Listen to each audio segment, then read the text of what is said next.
Hello and welcome to Talent Tutorials. Computer programming BlueJ environment का ये दूसरा video है। कल हमने बहुत सारी चीज़ों को जाना था कि कंप्यूटर क्या है, टाइप्स ऑफ कंप्यूटर के बारे में हमने जाना था, फिर हमने कंपोनेंट्स ऑफ कंप्यूटर के बारे में जाना था, इनपुट डिवाइसेस, आउटपुट डिवाइसेस, फिर software, application software, system software, utility software, इन सब चीज़ों के बारे में कल हमने जाना था। और आखिरी में मैंने आपको एक प्रोग्राम दिखाया था जो सिंपल प्रोग्राम था, एक छोटा सा प्रोग्राम कि हम ब्लूजे में कैसे कोड को लिखते हैं और कैसे उसे रन करते हैं। ठीक है, तो आज वहीं से बातों को आगे बढ़ाते हुए आज हम सबसे पहले ये समझेंगे कि कंप्यूटर से इंटरेक्ट करने का दो तरीका है हमारे पास। There are two ways. तो सबसे पहला क्वेश्चन है जो कल हमने देखा था। द फर्स्ट क्वेश्चन इज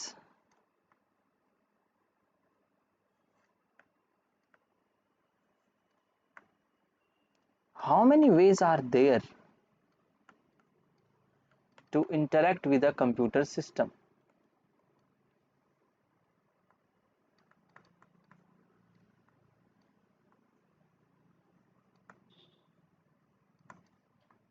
कि कंप्यूटर से इंटरेक्ट करने का हमारे पास कितना तरीका है या कितने वेज हैं। तो कल मैंने आपको बताया था कि there are two ways to interact with a computer system. First one is graphical user interface, graphical user interface, और दूसरा तरीका है कमांड यूजर इंटरफेस।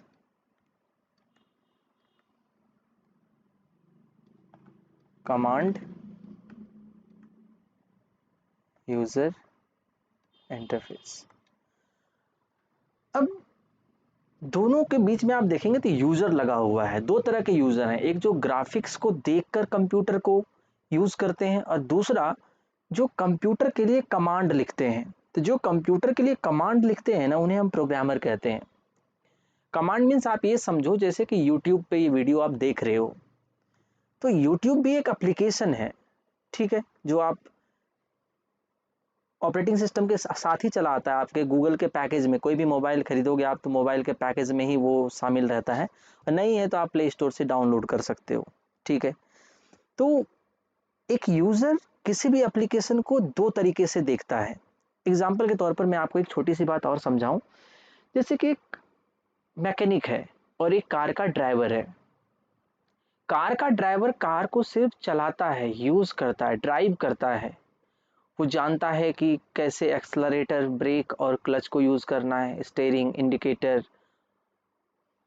इन सब चीजों को वो जानता है। लेकिन एक मैकेनिक जो है ना, वो उस कार को बनाता है। उसे पता है कि किस नट को कहां पर लगाना है, इंजन का कौन सा कंपोनेंट किस चीज के लिए यूज होता है। तो यानी एक ही चीज को देखने का दो अलग अलग नजरिया है। चलो थोड़ा हिस्ट्री में जाते हैं, वहां से चीजों को समझते हैं। हिस्ट्री लिखने के जो डिफरेंट वेज है ना, उसे हम वैसे हिस्टोरियोग्राफी कहते हैं। सिंपली कि एक ऐसा हिस्ट्री का सेक्शन जो हमें बताता है हिस्ट्री को कैसे लिखा जाता है। तो हिस्ट्री लिखने के भी कई सारे व्यूज हैं, मॉडर्निस्ट व्यू हैं, जैसे चंद्रशेखर आजाद, भगत सिंह जी, सुखदेव, राजगुरु, सचिन सन्याल, ये सब हमारे देश के जो है वीर सपूत हैं। इन्होंने देश की आज़ादी के लिए अपने आप को कुर्बान कर दिया। लेकिन यही आप अंग्रेजों के व्यू से देखो तो वो इन्हें टेररिस्ट कहते हैं। ये व्यू की बात है, आप चीज़ों को कैसे देखते हो। ठीक है, तो आपको ये सिर्फ समझना है कि जो कंप्यूटर है, एक तो आप यूज कर रहे हो। जैसे कि मैं ये जो विंडो ओपन है इसे मैं मिनिमाइज करता हूं, आप देखो स्क्रीन पर ये ब्लूजे का एक लोगो है, ये जूम का लोगो है, ये ओबीएस स्टूडियो का लोगो है। इसे मुझे यूज करना है तो मैं इस पर डबल क्लिक करूंगा, ये ओपन हो जाएगा। पर यदि मुझे एक ब्लूजे जैसा एप्लीकेशन बनाना है तो फिर मुझे कमांड लिखना पड़ेगा। क्या करना पड़ेगा? कमांड लिखना पड़ेगा। आज हम बात करेंगे कंप्यूटर के इंटीरियर की, कंप्यूटर में चीजें प्रोसेस कैसे होती हैं। ठीक है, तो दो तरीके से, एक GUI है, एक CUI है। CUI means command user interface और कैरेक्टर यूजर इंटरफेस। जैसे कि कल मैंने आपको दिखाया था, फिर से मैं ब्लूजे ओपन करता हूं और मैं आपको दिखाता हूं दूसरा एक प्रोग्राम लिख के। ठीक है, और धीरे धीरे ये क्या है ना कि थोड़ा थ्योरी कंप्लीट करेंगे और थोड़ा प्रोग्राम कंप्लीट करेंगे। आप यदि इस पूरे लेक्चर सीरीज को देखोगे तो मुझे लगता है कि आपको इस सीरीज को देखने के बाद, आप अभी जावा सीख रहे हो, कल आप पाइथन सीखना चाहो तो वहाँ भी आपको कोई प्रॉब्लम नहीं होगा। पाइथन के लिए आप एनाकोंडा डाउनलोड कर सकते हो, वो भी एक प्लेटफॉर्म है जहाँ पर आप पाइथन के कोड्स को लिखते हो। ठीक है, विजुअल स्टूडियो में भी लिख सकते हो। तो जैसे कि मैंने आपको कल बताया था, ये क्या है? ये एक इन्वायरमेंट है JDK, यहाँ पर हम प्रोग्राम लिखते हैं और उस प्रोग्राम को कंप्यूटर रन करता है। ठीक है, एक एग्जांपल, आप एक और चीज़ देखो, जैसे कि मैं आपको कैलकुलेटर पहले ओपन करके दिखाऊं। कैल्क, ये कैलकुलेटर है, ये एक एप्लीकेशन है, सिस्टम में पहले से बना हुआ है। यहाँ पर आप दो नंबर ले, में दो नंबर ले रहा हूँ, 45 ये डेटा है, प्लस 15 डेटा है, इक्वल 60 ये आपका आउटपुट है। ठीक है, ऐसा ही एक कोड हम लिखने वाले हैं कि हम यूजर से दो नंबर मांगेंगे और हम उसका सम प्रिंट करेंगे। ठीक है, बाद में कैलकुलेटर भी बनाएंगे पर सम प्रिंट करेंगे यहाँ पर। तो चलिए देखते हैं ब्लूजे इन्वायरमेंट में। तो क्या करना है सबसे पहले बताओ आप लोग थोड़ा। तो हमें करना क्या है कि सबसे पहले हम लेंगे एक क्लास, हमें लेना है एक न्यू क्लास। ये क्लास क्या है ये भी बाद में समझाऊंगा, क्योंकि कंप्यूटर में हमें जावा में क्लास और ऑब्जेक्ट पढ़ना पड़ता है, क्योंकि जावा एक ऑब्जेक्ट ओरिएंटेड प्रोग्रामिंग लैंग्वेज है। तो मैं यहाँ पर लिख देता हूँ कैल्क, लिख दूँ कैल्क। दो नंबर यूजर से लेना है और उसका सम प्रिंट करना है। डबल क्लिक किया, ओपन हो गया। ऑल्ट और टैब दबा के जो है आप प्रेस करके जो है आप ऐसे एक विंडोज़ खोल सकते हैं, एक पॉपअप खोल सकते हैं, वहाँ से आप मैक्सिमाइज कर सकते हैं। कंट्रोल A से सेलेक्ट किया और डिलीट। अब मैं कोड लिखता हूँ, इम्पोर्ट जावा। और मैं आप लोगों को बता दूं कि आप लोगों को जो भी प्रोग्राम मैं लिख रहा हूँ उसे आप कॉपी में लिखें और बाद में अपने लैपटॉप में टाइप करें, क्योंकि कल के वीडियो में मैंने आपको ये भी बताया था कि आप ब्लूजे डाउनलोड करके अपने सिस्टम में कैसे रन कर सकते हैं। ठीक है, तभी आप सीख पाएंगे, सिर्फ कॉपी में लिखने से कुछ नहीं होगा। So don't take it that you are a school student and you are learning to write answers in the examination. Just take it as a learning, practical learning. आप यदि इसे प्रैक्टिकली सीखने की कोशिश करेंगे तो फिर definitely you will have an edge over others. So import Java util dot star public class calc. फिर हमें लिखना है public static void main string args. User से लेना है तो फिर मैं स्कैनर बनाऊंगा। क्या है स्कैनर? आपको अभी ज़्यादा कुछ समझना नहीं, आपको सिर्फ देखना है। Scanner SC equals to new scanner system dot in. अब हमें दो वैल्यू लेने हैं यूजर से। अब सिंपल सी बात है, यदि आप सब्जी लेने जाते हो तो या तो आप कैरी बैग घर से लेके जाते हो, या फिर आपको जो वेजिटेबल सेलर होता है वही आपको क्या करता है, कैरी बैग देता है। ठीक है, लेकिन बेहतर है कि घर से ही ले जाएं। तो वो कैरी बैग क्या है? एक कंटेनर है जिसमें हम किसी सामान को रख सकते हैं, जैसे आपके घर का जो है प्लेट, आपके घर का जो थाली है, ठीक है, ग्लास, कप, ये सब क्या है? कंटेनर है जो कुछ कंटेन करे, something that can hold something, contain something. ठीक है, तो वो कंटेनर है। तो मुझे दो नंबर लेना है, तो इंटीजर आप लोगों को पता होगा, उसके लिए हम इंट लिखते हैं, और एक नंबर के लिए हम एक कंटेनर बनाएंगे A, जिसमें हम इनिशियली 0 डाल देते हैं, और दूसरा कंटेनर दूसरे नंबर के लिए बनाएंगे जो है B। प्रोग्रामिंग की भाषा में इन्हें वेरिएबल्स कहते हैं, हम आपको बताएंगे बाद में धीरे धीरे, पर अभी आपको सिर्फ देखना है और चीज़ों को थोड़ा कोशिश करना है, हैबिचुअलाइज होना है कि कैसे हम चीज़ों को लिख सकते हैं, कर सकते हैं। और एक कंटेनर और चाहिए C, जिसमें हम A और B के सम को रखेंगे। ठीक है, 0। आप पूछ रहे होंगे सर ये हर बार कॉलन क्यों लगाते हैं, तो लाइन खत्म करने के लिए हम कॉलन लगाते हैं, सेमी कॉलन, कॉलन नहीं सेमी कॉलन, ठीक है। हम यूजर को एक मैसेज दिखाएंगे, system dot out dot print. अच्छा मैं आपको बता दूं कि हम लोग सिर्फ ये समझ रहे हैं CUI और GUI।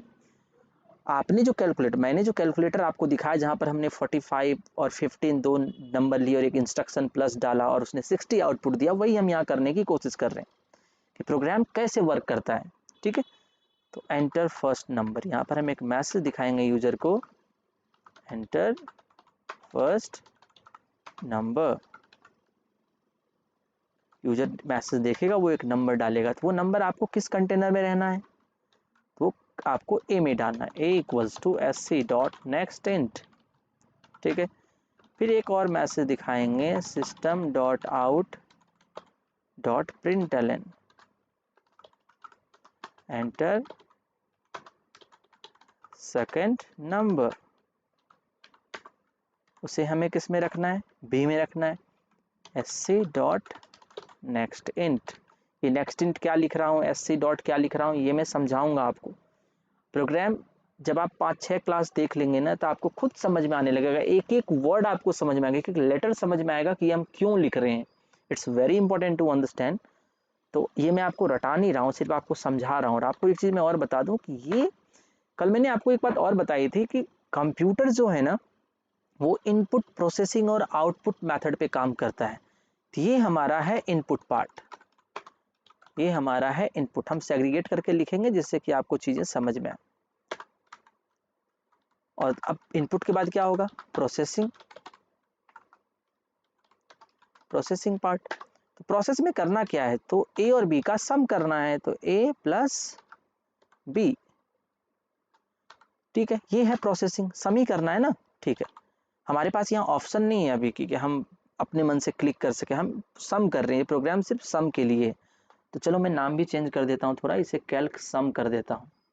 और कल मैंने आपको बताया था हम स्पेस नहीं दे सकते, इसलिए अंडरस्कोर यूज करते हैं। अब हमें दिखाना है आउटपुट, तो आउटपुट दिखाने के लिए भी हमारे पास वही फंक्शन है, system dot out dot println sum is c, ठीक है। कंपाइल करना है, ठीक है। कंपाइलेशन क्या होता है, एक प्रोसेस होता है जिसमें हम चेक करते हैं कि जो हमने कोड लिखे हैं वो सही है या नहीं, ठीक है। क्योंकि हमने जो लिखा है वो तो एवरीडे वैल्यू में, एवरीडे लाइफ में यूज होने वाले वर्ड हैं, first number, second number, enter, ठीक है। तो कंप्यूटर एक मशीन है और मशीन सिर्फ 0-1 समझता है। तो हमने जो लिखा कोड वो है सोर्स कोड। ये जो कोड यहाँ स्क्रीन पे आपको दिख रहा है, code written by a programmer in any high level language, ये सोर्स कोड है। और ये जो लैंग्वेज लिखा है हमने, high level language. High level क्यों कहते हैं, बिकॉज ये हमारे एवरीडे लाइफ में यूज होने वाले वर्ड से बना हुआ लैंग्वेज है, ठीक है। Whatever we speak, whatever we write in our copy, whatever we see in our book, we are using very same language here, so it is called high level language, ठीक है। Language भी दो तरह के होते हैं, high level, low level. तो high level हम लिख रहे हैं यहाँ पर, और लो लेवल क्या होता है, I will make you understand. पहले हम इसे देख लेते हैं इस प्रोग्राम को। तो कंपाइल कर लिया, कंपाइलेशन हो गया है, हम इसे रन करेंगे, रन करते हैं। एंटर फर्स्ट नंबर 45 डाला, enter second number 15, some is 60। आप ध्यान से देखो, जो मैं आपको CUI और GUI समझा रहा हूं कि जो प्रोग्राम पहले से बना हुआ है, जो कैलकुलेटर आपको दिख रहा था, उस कैलकुलेटर में भी ऐसे ही कोड्स लिखे हुए हैं, ठीक है। वो कोड बैकग्राउंड में लिखे पड़े हैं, वो कोड क्या है, बैकग्राउंड में, ठीक है। और प्रोग्रामिंग की भाषा में इसी चीज को जो सामने नहीं दिखता है उसे बोलते हैं डेटा एब्स्ट्रैक्शन। ये भी आपको आगे सीखना है, व्हाट इज डेटा एब्स्ट्रैक्शन, ठीक है। जैसे आप ध्यान से समझो, यदि आप आपका घर जो है पक्का हाउस है, उसमें वायरिंग, इलेक्ट्रिकल वायरिंग की हुई है, तो मुझे लगता है कि जो वायर्स होंगे ना वो वॉल के अंदर होंगे, पाइप के अंदर। आप सिर्फ स्विच देखते हो और बल्ब को देखते हो, आपको वायरिंग दिखाई नहीं देती, क्योंकि wiring is not essential for you, wiring is non essential thing for you. Simply. तो जब हम नॉन एसेंशियल को नहीं दिखाते, सिर्फ एसेंशियल चीजों को बाहर दिखाते हैं, तो फिर हम उसे डेटा एब्स्ट्रैक्शन कहते हैं। एग्जाम्पल के तौर पर ड्राइवर को सिर्फ steering, accelerator, clutch, brake, gear, headlight कहाँ से ऑन करना है, इंडिकेटर कहाँ से जलाना है, वाइजर कहाँ से चलाना है, यही सब तो होता है। एसी कहाँ से ऑन करना है, यही तो उसमें ड्राइवर को पता होता है। इंजन कैसे फंक्शन कर रहा है ये तो मैकेनिक को पता होता है। तो जो आपके लिए इसेंशियल है वो आप देखते हो, वो आपके सामने, and you are using that. इसी प्रॉपर्टी को हम डेटा एब्स्ट्रैक्शन कहते हैं, ठीक है। और ये मैं आपको बाद में भी बताऊंगा, लेकिन मैं समझा देता हूं। Example is the best way to make you understand something. चलिए, तो ये हमारा प्रोग्राम था CUI में। हमने कमांड लिखा और उस कमांड को यूज करके हमने क्या किया, सम प्रिंट किया। इसी तरह हम सम की जगह डिफरेंस भी प्रिंट कर सकते हैं। तो अपने कॉन्सेप्ट पार्ट पे चलते हैं, ठीक है। तो मैंने दो चीजें यूज करी। पहले तो यूज करा मैंने high level language and low level language. तो आपको पता होना चाहिए किसी भी चीज से इंटरेक्ट होने के लिए हमें लैंग्वेज की जरूरत तो होती है, ठीक है। तो प्रोग्रामिंग लैंग्वेज। अब दूसरा क्वेश्चन है, what do you mean by a programming language? What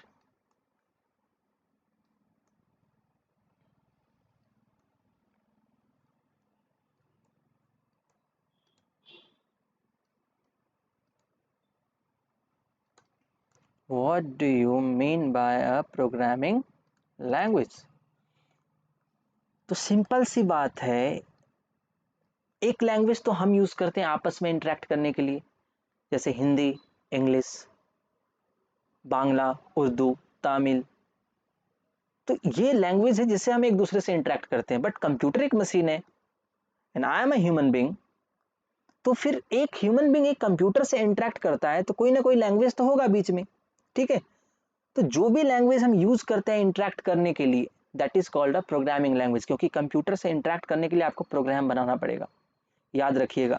और प्रोग्राम कहाँ बनाना पड़ेगा? When you want to interact with the computer in CUI, using CUI। जब कंप्यूटर से आपको कमांड देके इंटरेक्ट करना है तो आपको एक लैंग्वेज आना चाहिए। और जब GUI की बात करें तो GUI तो बिल्कुल ऐसा ही हो, बना बनाया, उसे यूज करना है। कंप्यूटर में दो तरह के लोग होते हैं, एक यूजर, एक क्रिएटर। एक यूजर, एक क्रिएटर। एग्जाम्पल के तौर पर मैंने यूट्यूब वीडियो बनाया, मैं क्रिएटर हूं उस वीडियो का, और आप सिर्फ यूजर हैं, व्यूअर हैं। You are a viewer of that video, ठीक है। तो इसी तरह कंप्यूटर में भी है कि मैं जिस सिस्टम को यूज करके, जिस एप्लीकेशन को यूज करके इस वीडियो को रिकॉर्ड कर रहा हूं, किसी ना किसी ने तो उस वीडियो, उस एप्लीकेशन को बनाया होगा, और उसने एप्लीकेशन को कमांड लिख के ही बनाया होगा, ठीक है। किसी एप्लीकेशन को बनाने के लिए आपको कमांड की जरूरत होती है, और कमांड किसी लैंग्वेज में लिखेंगे। तो जिस भी लैंग्वेज में आप कंप्यूटर के लिए कमांड लिखते हैं वो एक प्रोग्रामिंग लैंग्वेज कहलाता है। तो simply what can we write? A language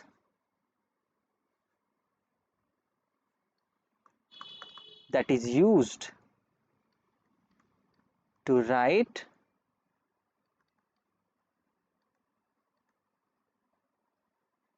command, okay, instruction.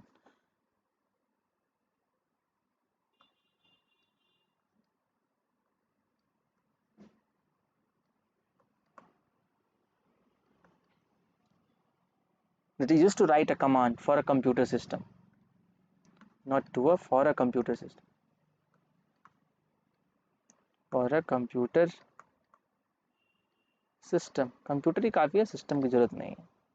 A language that is used to interact with a computer, ये भी हम बोल सकते हैं, a language that is used to interact with a computer, or a language that is used to write command for a computer, that is executed by a computer, that can be executed by, that can be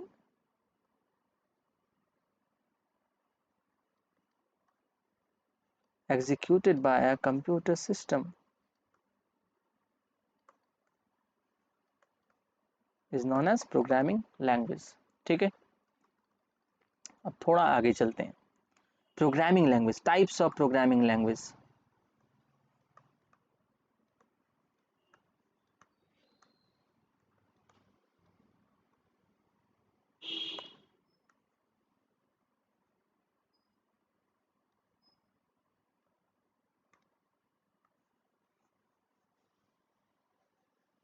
types of programming language. There are two types of programming language. First one is low level language.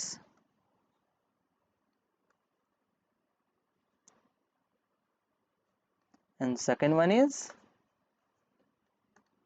high level language.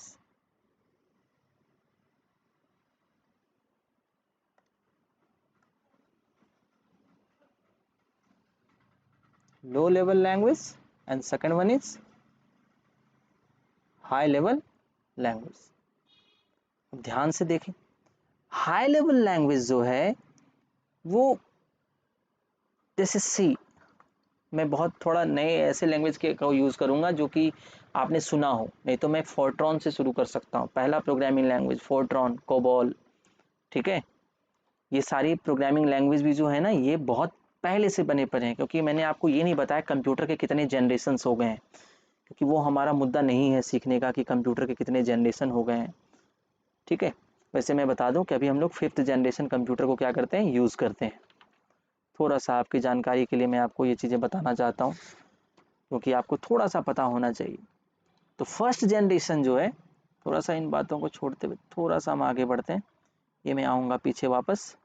ठीक है. Generation of computer.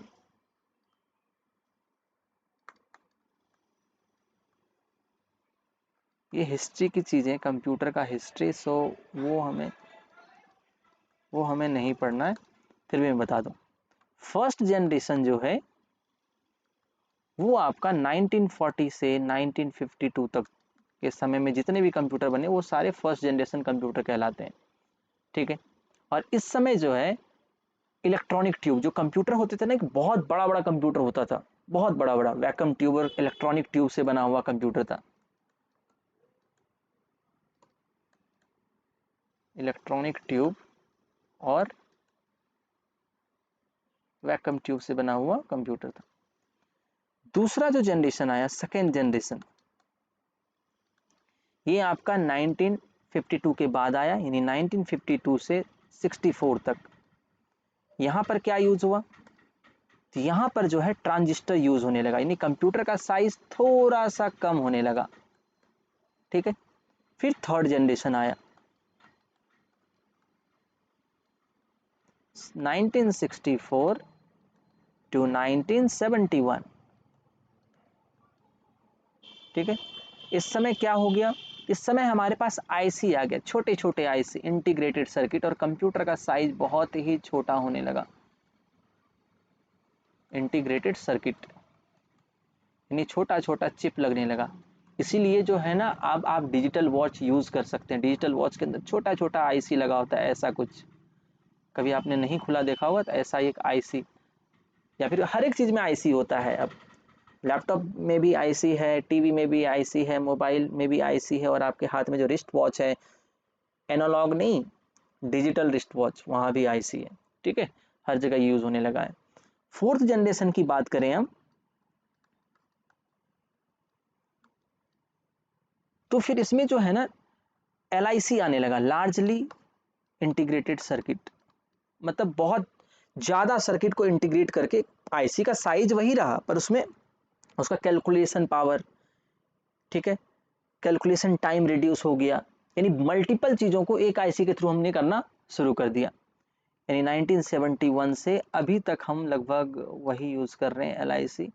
और जो 5th generation है जो हम use करने वाले हैं, तो फिर इसमें जो है अभी रिसर्च चल रहा है, यानी कि कर सकते हैं वर्तमान, रिसर्च इज गोइंग ऑन, लिख सकते हैं रिसर्च चल रहा है, रिसर्च इज गोइंग ऑन. और इसमें क्या है कि हम लोग ऑप्टिकल फाइबर का यूज करने वाले हैं. ठीक है. क्योंकि इसका कैलकुलेशन स्पीड और भी ज्यादा होता है. अभी आप देख रहे होंगे जियो का जो है 5G ऑप्टिकल फाइबर यूज करता है. ऑप्टिकल फाइबर में डेटा का जो फ्लो होता है ना, बहुत ही फास्ट होता है, बहुत ही फास्ट. ठीक है. किस दिन मैं आपको ये जो 2G internet, 1G 2G 3G 4G है, इसके बारे में भी बताऊंगा. ठीक है. तो चलिए पीछे चलते हैं. ये 5th जनरेशन है. तो आपको मैं बता दूं कि जो फर्स्ट जनरेशन था ना, इसमें जो है जो प्रोग्रामिंग लैंग्वेज यूज हुआ था वो फोर्ट्रॉन था। क्या था? फोर्ट्रॉन। और मैं आपको ये भी बता दूं कि ये सब जो चीजें संभव हुई हैं, आईबीएम वो पहली कंपनी थी जिसने पहला प्रोग्रामिंग लैंग्वेज जो है फोर्ट्रॉन बनाया था। ठीक है। तो आप लोग पूछोगे कि सर ये आईबीएम जो है क्या ये इंडियन कंपनी है? तो नहीं, ये इंडियन कंपनी नहीं है, ये यूएस की कंपनी है जिन्होंने पहली बार क्या बनाया था? फोर्ट्रॉन लैंग्वेज बनाया था। तो प्रोग्रामिंग लैंग्वेज की हम बात करें तो एक मिनट मैं थोड़ा ऊपर कर लूं। तो दो तरह के प्रोग्रामिंग लैंग्वेज होते हैं, high level language and low level language. Low level language की सबसे पहली बात करें तो इसमें दो चीजें हमारे पास हैं। एक है मशीन लैंग्वेज, जिसके बारे में हमने कल चर्चा करी थी, yesterday we discussed about that. Machine language, it means machine understands only 0 and 1, and this 0 and 1 is termed as binary. Why binary? Binary means 2, by means 2। ठीक है, by means 2। तो ये दो ही कैरेक्टर को यूज करता है, 0 and 1, दो ही number को यूज करता है, 0 and 1। सो ये मशीन लैंग्वेज है। और दूसरा जो है वो है असेंबली लैंग्वेज। असेंबली यानी फाइनली कंप्यूटर तो 0 एंड 1 ही समझता है, यानी कि आप कुछ भी लिखो, जब तक वो मशीन लैंग्वेज में कन्वर्ट नहीं होगा मशीन को कुछ समझ में नहीं आता। तो उसका एक सिस्टम है जो हम आगे समझने की कोशिश करेंगे कैसे कैसे होता है। अब हाई लेवल की लैंग्वेज की बात करें तो हमारे पास जो है वो फोर्ट्रेन है, कोबोल है, बेसिक है। ये सब मैं लिख देता हूँ, पहले मैं लिख देता हूँ जो हम लोग आजकल सुनते रहते हैं, C, C plus plus, Java, Python, PHP, dot net, C sharp. ठीक है, ये सब क्या है? ये सब हमारे हाई लेवल लैंग्वेजेस हैं। और भी है जैसे रूबी ऑन रेल्स।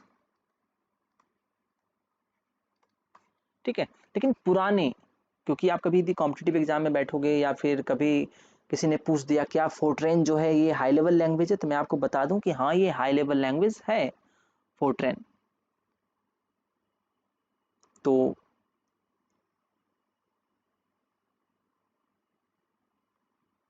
सबसे पहला है फोर्ट्रेन, फिर आता है आपका कोबॉल, फिर आता है आपका एल्गोल।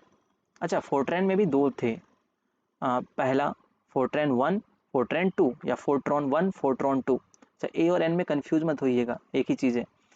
एल्गोल एल्गोरिदम के लिए इस्तेमाल यूज होता था ये उस समय। पास्कल, बेसिक, लोगो, अभी भी कई सारे स्कूल्स में ये पढ़ाया जाता है, लोगो। ठीक है, यूनिक्स।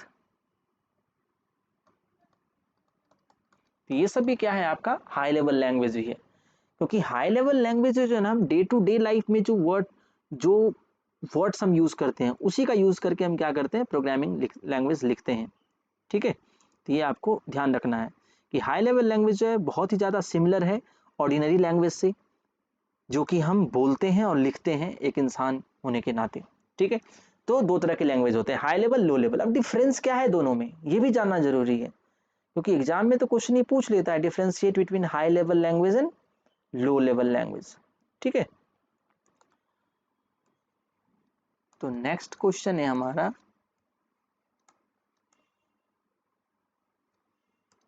डिफरेंस बिटवीन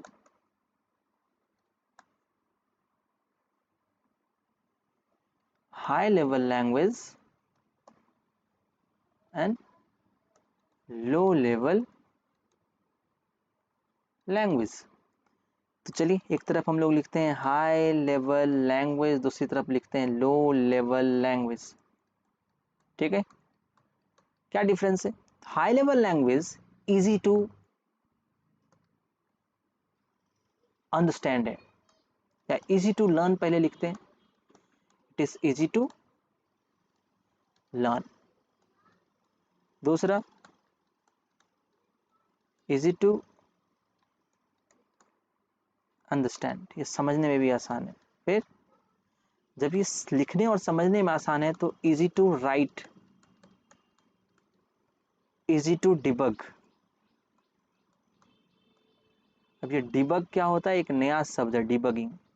आप मुझे एक बात बताओ, जब हम कोई प्रोग्रामर कोड लिखता होगा तो कहीं ना कहीं कुछ ना कुछ टाइपोग्राफिकल एरर तो करता होगा, टाइपिंग मिस्टेक। यदि वो कुछ भी गलतियां करता है ना, तो फिर वो प्रोग्राम रन नहीं होता, वो प्रोग्राम रन नहीं होता। तो उस जो एरर है, जो उसने मिस्टेक्स या मिस्टेक कमिट करा है, उसे जब वो एलिमिनेट करता है तो उसी को बोलते हैं debugging. It means debugging is a process to remove या to eliminate errors committed by a programmer in a program, या the process of eliminating या removing error from a program is known as debugging। ठीक है, ये मैं आगे आपको definition लिखा दूंगा। लो लेवल लैंग्वेज क्या है, इसके बिल्कुल अपोजिट है, क्योंकि यहाँ पर जो है ना एक तरह से निमोनिक्स का यूज होता है। तो ये डिफिकल्ट टू लर्न है। क्या है, इट इज डिफिकल्ट टू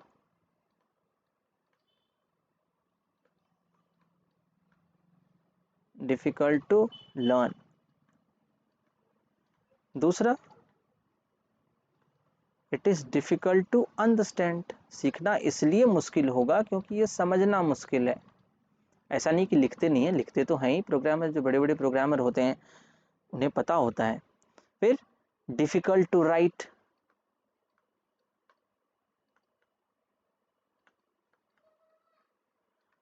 और जब लिखना मुश्किल है तो फिर इसे इसके एरर को भी ढूंढना बहुत मुश्किल होता होगा। तो difficult to debug, difficult to debug. ठीक है, ये तो high level low level language मैंने आपको समझा दिया कि कंप्यूटर से इंटरेक्ट करना है तो computer is a machine, so it understands only low level language, or simply we can call it machine language. And if it only understands some machine language, so how code written by us, it means code written by a programmer, gets converted into machine language, कि हम जो code लिखते हैं अपने high level language में, वो machine में बदलता कैसे होगा, कुछ ना कुछ तो होता होगा ना। तो चलिए हम एक कहानी के माध्यम से समझते हैं। आप कल्पना करो कि आप किसी ऐसे देश में जाते हो, रवांडा चले गए, और वहाँ का जो लैंग्वेज है वो आपको ना समझना आता है ना बोलना आता है, ना समझ में आता है ना बोलना आता है। क्योंकि आप जिस देश के हो, जैसे कि मैं इंडिया का हूँ, तो फिर मुझे हिंदी, इंग्लिश, भोजपुरी, थोड़ा थोड़ा बांग्ला भी आता है, और अलग अलग डायस्पोरा में रहा हूँ तो मुझे अलग अलग लैंग्वेजेस भी आते हैं, थोड़े मोरे समझ में आता है, चाहे बोल पाऊँ या ना बोल पाऊँ।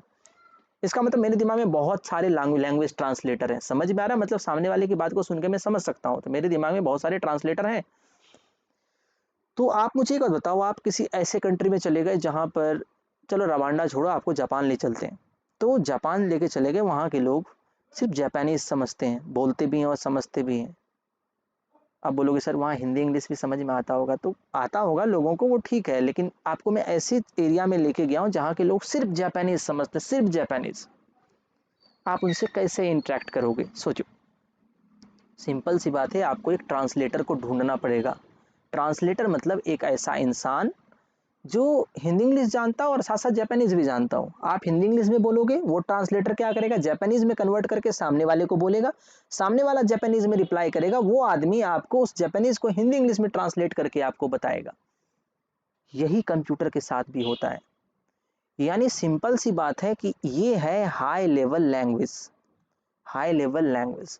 और आपको जाना है कहाँ, लो लेवल लैंग्वेज। तो हाई लेवल लैंग्वेज से लो लेवल लैंग्वेज की दूरी तय करने के लिए आपको बीच में चाहिए एक ट्रांसलेटर। क्या चाहिए, ट्रांसलेटर, TRANSLATOR। इसी ट्रांसलेटर को कंप्यूटर की भाषा में कहते हैं हम कंपाइलर और इंटरप्रेटर। गलत हो गया, इंटरप्रेटर, कंपाइलर और इंटरप्रेटर। ठीक है, तो आप ध्यान से समझो कि जो ट्रांसलेटर है, जो कि हाई लेवल लैंग्वेज को लो लेवल लैंग्वेज में क्या कर रहा है, कन्वर्ट कर रहा है।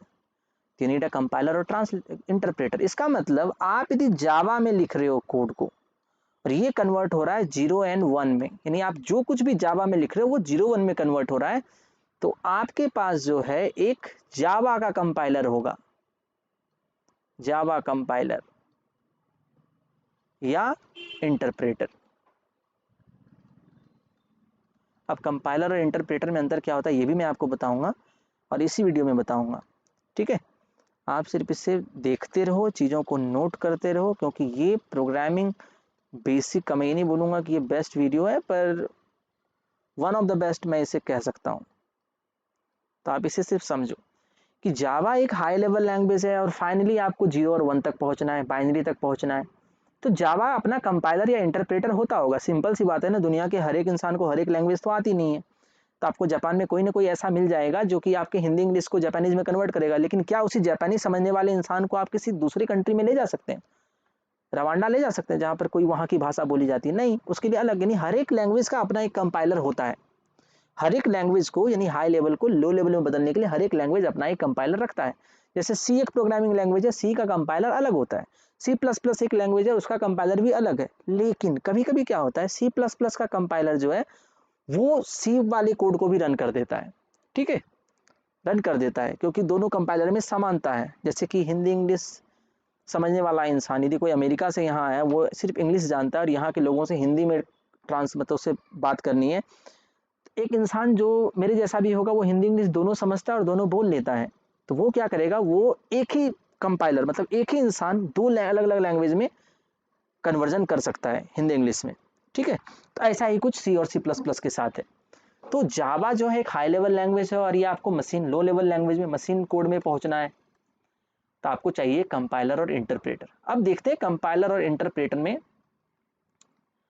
क्या है डिफरेंस, इसको भी एक एग्जांपल से समझते हैं। कंपाइलर इंटरप्रेटर, आप ध्यान से देखो तो आपको समझ में आएगा।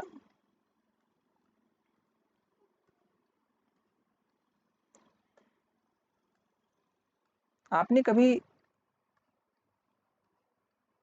मोदी जी का भाषण सुना है जब वो साउथ इंडिया में जाते हैं? साउथ इंडिया के लोग जो है, बहुत सारे लोग हिंदी समझते हैं, लेकिन बहुत सारे लोग वहाँ की नॉर्मल भाषा, जैसे कि आप कर्नाटक जाओ तो कन्नड़, तमिलनाडु जाओ तो तमिल, ठीक है, केरला जाओ, तमिलनाडु जाओ तो तमिल, हाँ तेलुगु भी समझते हैं वो, मलयालम, केरला जाओ तो मलयालम में लोग बात करते हैं। तो मोदी जी वहाँ के लोगों से इंटरेक्ट कैसे करते होंगे? ट्रांसलेटर चाहिए उनको, और हमने बताया कि कंपाइलर और इंटरप्रेटर ट्रांसलेटर ही है, लेकिन दो अलग अलग चीज़ें। मोदी जी एक लाइन बोलते हैं और सामने वाला ट्रांसलेटर जो है उस एक लाइन को कन्वर्ट कर दे। एक लाइन बोला मोदी जी ने, ठीक है, और एक लाइन उस ट्रांसलेटर ने कन्वर्ट कर दिया, तो उस समय उस ट्रांसलेटर को हम इंटरप्रेटर करते हैं, यानी इंटरप्रेटर कहते हैं। It interprets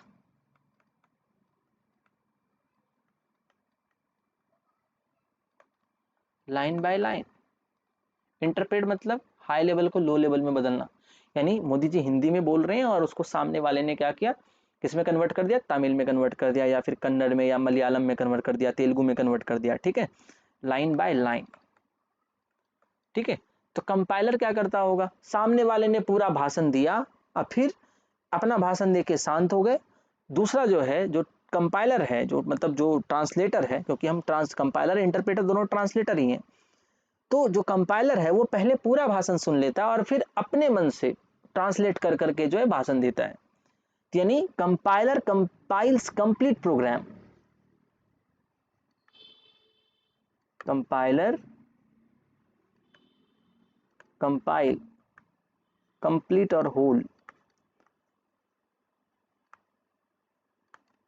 complete program in one go या simply at a time, at a time, ठीक है। ये है कंपाइलर। और interpreter, it interprets program line by line, ठीक है, ये समझ में आ गया आप लोगों को। दूसरी चीज, अब सिंपल सी बात है, कंपाइलर जब पूरे प्रोग्राम को एक ही बार में, अच्छा हम यहाँ प्रोग्रामिंग की बात कर रहे हैं, तो मतलब कोड की बात कर रहे हैं, वो तो मैंने एग्जाम्पल दिया था। तो जब बहुत सारे कोड को आप एक एग्जाम्पल और समझो, एक पैकेट मैगी बनाना है, छोटे से पैन में भी बन जाएगा। 5 पैकेट बनाना है तो पैन का साइज बड़ा करना होगा, ठीक है। एक पैकेट मैगी बनाने में टाइम कम लगेगा, 5 पैकेट बनाने में टाइम ज़्यादा लगेगा, ठीक है। ऐसा ही कुछ है, इंटरप्रेटर एक बार में एक लाइन कन्वर्ट करता है, it takes less time, it takes less time. तो कंपाइलर क्या लेता होगा, बिल्कुल इसका opposite, it takes more time, ठीक है। ये हो गया। कंपाइलर जो है 5 पैकेट मैगी जैसा है, तो एक बड़ा सा पैन चाहिए, तो बड़ा सा पैन चाहिए तो फिर ज्यादा स्पेस ऑक्यूपाई कर रहा है, it requires more storage, more space, it requires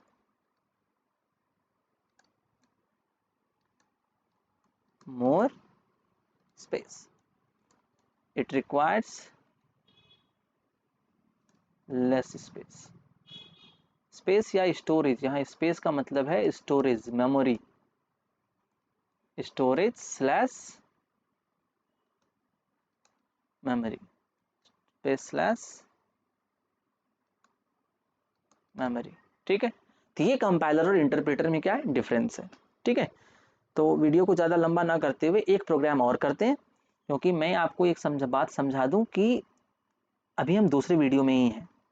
50 video का ये पूरा कोर्स होने वाला है, 50 से 60 वीडियो का ये पूरा कोर्स होने वाला है। तो हम करेंगे क्या कि धीरे धीरे चीज़ों को सीखते चले जाएंगे, थ्योरी भी सीखना है और प्रैक्टिकल भी सीखना है। तो कल मैंने बात करी थी आईपीओ साइकिल के, इनपुट, प्रोसेसिंग और आउटपुट। हम प्रोग्रामिंग जब भी करेंगे ना, तो ये ध्यान रखेंगे कि हमारा कौन सा इनपुट है, क्या हमने प्रोसेस किया, और क्या हमारा आउटपुट है। तभी हम एक प्रोग्राम लिखेंगे, write a programme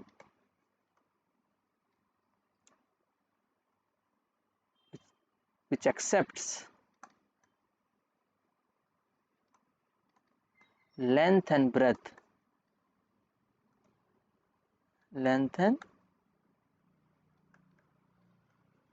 of a rectangle from user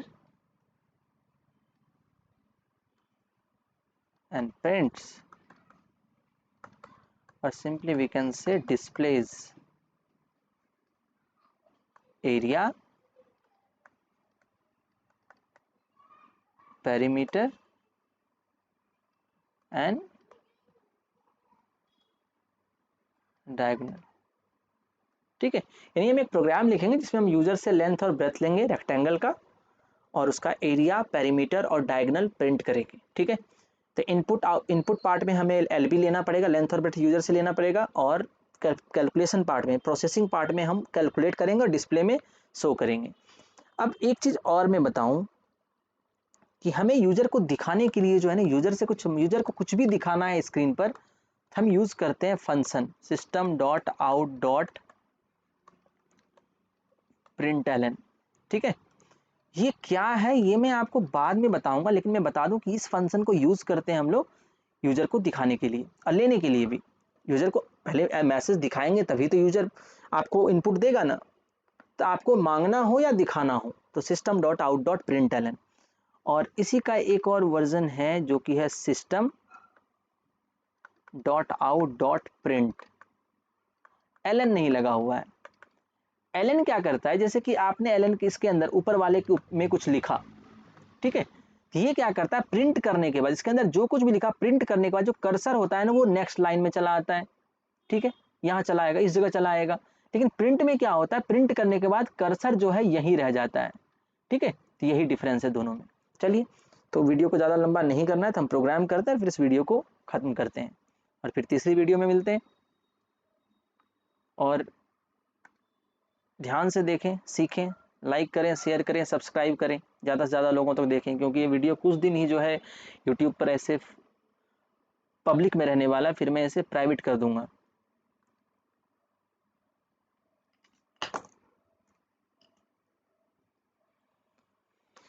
ठीक है, तो शुरू करते हैं, एक नया क्लास लेते हैं। तो नए क्लास का नाम क्या होगा, रेक्टेंगल।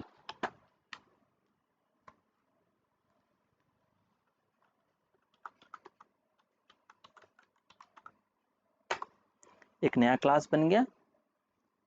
अब इस नए क्लास को मैं यहाँ रख दूं, कंट्रोल ए से सिलेक्ट किया, बैक स्पेस, तो फिर क्या लिखना है हमें, इंपोर्ट। ये जो मैं लिख रहा हूँ ना, ये भी मैं बाद में बताऊंगा कि ये क्या है, पर अभी आपको लिखना है, सिर्फ आदतन होना है इसका। Import Java dot util dot star public class rectangle public static void main string args. Scanner बनाना है। अच्छा, स्ट्रिंग का स्पेलिंग मैंने गलत लिख दिया, और ये इंटरप्रेटर है जिसकी वजह से हमें ये गलत मैसेज मिला कि आपने you have written something wrong. ठीक है, तो स्कैनर बनाते हैं। अब स्कैनर क्या होता है ये मैं आपको यहीं पर डिक्टेट कर देता हूँ। स्कैनर होता है जैसे कि आपके पास एक फ़ोटो है और उसे आपको डिजिटल कॉपी में बनाना है, या कोरोना के समय में जो बच्चे पढ़ते थे वो क्या करते थे, स्कूल से असाइनमेंट या फिर होमवर्क मिलता था तो उसका पीडीएफ बना के अपलोड करना होता था या मेल करना होता था। आप पीडीएफ कैसे बनाते थे, मोबाइल में एक स्कैनर डाउनलोड कर रखा था, कैम स्कैनर, ठीक है, या फिर एडोब स्कैनर। इसी तरह हमारे पास जो स्कैनर होता है ना, वो क्या करता है, जो हार्ड कॉपी है उसको स्कैन करके सॉफ्ट कॉपी बना देता है। यहाँ भी स्कैनर का वही काम है, यूजर से कुछ लेना है ना तो आपको स्कैनर चाहिए। सिंपल सी बात, if you want to accept something from user you need scanner. तो स्कैनर एक क्लास है पहले से बना हुआ, और एससी उसका ऑब्जेक्ट। जैसे स्कैनर मैंने बोला, स्कैनर एक डिवाइस होता है, आप बोलोगे सर स्कैनर एक डिवाइस होता है जो कि हार्ड कॉपी को सॉफ्ट कॉपी में बदलता है। कंप्यूटर प्रोग्रामिंग में भी वही है। ये क्या करता है, जो डेटा यूजर आपको इनपुट करता है उसको किसी वेरिएबल में डाल देता है, ठीक है, स्कैन करके, मतलब एक जगह से लेके दूसरी जगह असाइन कर देता है। लेकिन एससी क्या है, स्कैनर एससी क्या है, एससी उसका ऑब्जेक्ट है। ऑब्जेक्ट मतलब जैसे कि आपने एक स्कैनर मार्केट से खरीदा है, एचपी कंपनी का खरीद सकते हैं, डेल का खरीद सकते हैं, ब्रदर्स का खरीद सकते हैं, वही जो नाम होता है ना, तो एससी नाम है, आप एससी की जगह कुछ भी लिख सकते हैं। तो मैं यहाँ नॉर्मली एससी लिखता हूँ, सिस्टम डॉट इन, ठीक है। अब हमें वेरिएबल्स चाहिए, क्या चाहिए, वेरिएबल्स। इंट बनाया एल लेंथ के लिए, इंट बी किसके लिए, टू एक्सेप्ट ब्रेथ। आप बोलोगे तो मैं यहाँ कमेंट लिख दूंगा, टू एक्सेप्ट।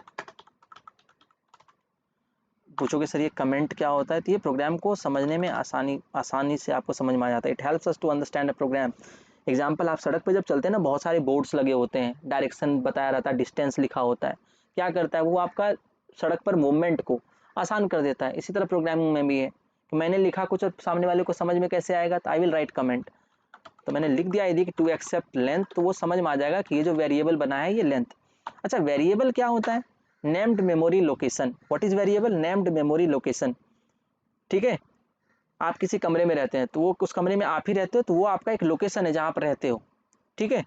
आप थाली में खाते हो तो वो थाली एक लोकेशन, इसमें आप खाना रखते हो। इसी तरह वेरिएबल भी वही है। अच्छा, वेरिएबल का अपना टाइप होता है, जैसे कि चाय पीने के लिए हम ग्लास का इस्तेमाल करते हैं, थाली का इस्तेमाल नहीं करते। पानी पीने के लिए हम, चाय पीने के लिए कप का इस्तेमाल करते हैं, सॉरी, और पानी पीने के लिए ग्लास का। साइज अलग अलग है। इसी तरह वेरिएबल का भी ऐसा ही कुछ डिस्क्रिप्शन है। इंट इंटीजर के लिए होता है, डेसिमल लेना है तो फ्लोट या डबल है। I will explain in later time, अगले वीडियोज में मैं बताऊंगा। पर अभी यहाँ पर हम देख लेते हैं। तो हमें इंट एल बनाया, इंट बी बनाया, ठीक है। अब हमें बनाना है डबल टाइप का दो variable, double area a equals to 0, किसके लिए, टू असाइन एरिया। ये यूजर से नहीं लेना, ये हमें कैलकुलेट करना है, टू असाइन एरिया। बोलोगे डबल क्यों बनाए, डबल डेसिमल को भी एक्सेप्ट कर लेता है इसलिए। आप बोलोगे तो मैं ऊपर वाले को भी डबल कर दूं या फ्लोट कर दूं। और फिर पैरामीटर के लिए हम p बना लेते हैं, p इक्वल्स टू 0,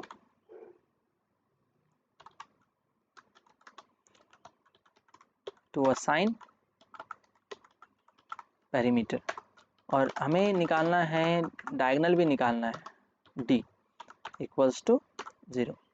थोड़ा ज़्यादा वैल्यू इसलिए लिए हैं कि आपको ये समझ में आए, कल से आपको और ज़्यादा बेहतर तरीके से समझ में आएगा।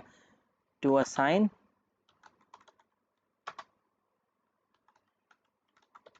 डायगोनल। चलिए अब हम इनपुट पार्ट लिखते हैं। तो मैंने बताया था system dot out dot print, system dot out dot print और प्रिंट एलन है, तो मैं यहाँ प्रिंट लिखूंगा, जब भी यूजर से मांगे तो प्रिंट ही लिखें।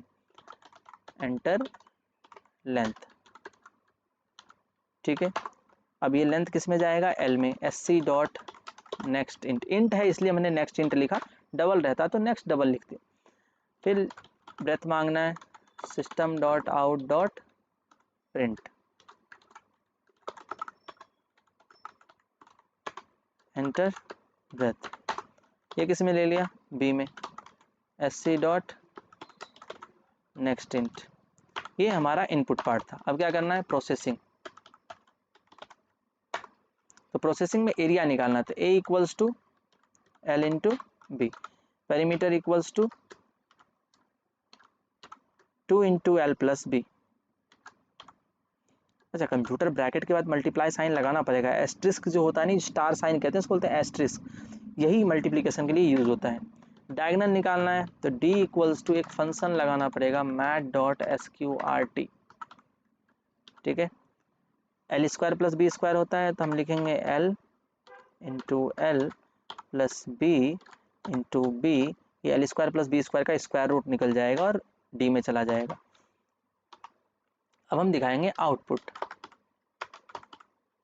ठीक है। आउटपुट दिखाने के लिए भी यही यूज करते हैं, सिस्टम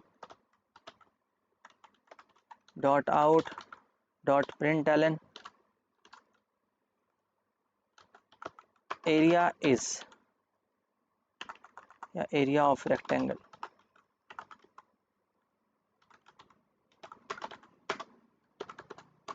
अच्छा, यहाँ देखो हमने ये लिखने के बाद जो है ना, हमें वेरिएबल लिखना पड़ेगा। एरिया ऑफ रेक्टेंगल जो है ना, एक स्टेटमेंट जो प्रिंट होगा, यहाँ वेरिएबल भी लिखना पड़ेगा, वो ए है जिसमें हमारा एरिया कैलकुलेट होके आया है, ठीक है। कॉपी पेस्ट कर लेता हूँ, तो सिलेक्ट कर लेता हूँ, कंट्रोल सी और कंट्रोल वी चेंज कर दूंगा, ये डायगोनल के लिए और ये पेरीमीटर के लिए, और आगे चेंज करना है पेरीमीटर और डायगोनल ऑफ रेक्टेंगल इज। इस तरह हमारा पूरा प्रोग्राम हो गया। कंट्रोल के, कोई एरर नहीं है प्रोग्राम में, देख लीजिए। तो programming is all about input part, processing part and output part, ठीक है। अच्छा, ये आउटपुट में मैंने थोड़ा यहाँ स्पेस दे दिया है, आउटपुट पार्ट, ठीक है। कोई एरर नहीं है, रन करें। चलिए तो रन करते हैं। पब्लिक राइट क्लिक कीजिए और public void main string arcs पे क्लिक कीजिए, एंटर। एंटर लेंथ, कितना लेंथ डालूं, अच्छा इंटीजर टाइप है तो मैं लेंथ डालूंगा 12, ब्रेथ डालूंगा 5।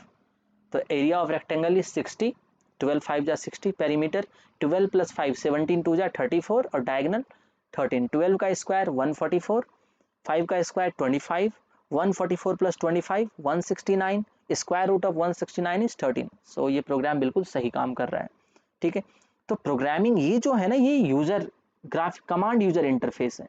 यहाँ पर कमांड से हम चीज़ों को क्या करते हैं, कमांड लिखते हैं और फिर वो प्रोग्राम जो है एग्जीक्यूट होता है, ठीक है। आप जो व्हाट्सअप यूज़ करते हैं, फेसबुक यूज़ करते हैं, उसके लिए भी कोड लिखा हुआ है और उन कोड्स को ही आप एग्जीक्यूट करते हैं। आप टाइप करते हो, उस कोड के अकॉर्डिंग ही चीज़ें दूसरे के पास जाती हैं और वहाँ से चीज़ें आपके पास आती हैं। आपका फोटो पोस्ट होता है और फोटो आप डिलीट करते हो, एडिट करते हो, जो भी करना है, ठीक है। तो आज के लिए इतना ही, वीडियो कुछ ज़्यादा ही लंबा हो गया है, तो कल मिलते हैं फिर नए पार्ट में। और एक दिन में एक ही वीडियो आप लोग देखें, ज़्यादा बर्डन नहीं लेना है, ठीक है। So thank you so much for watching, see you tomorrow, bye bye.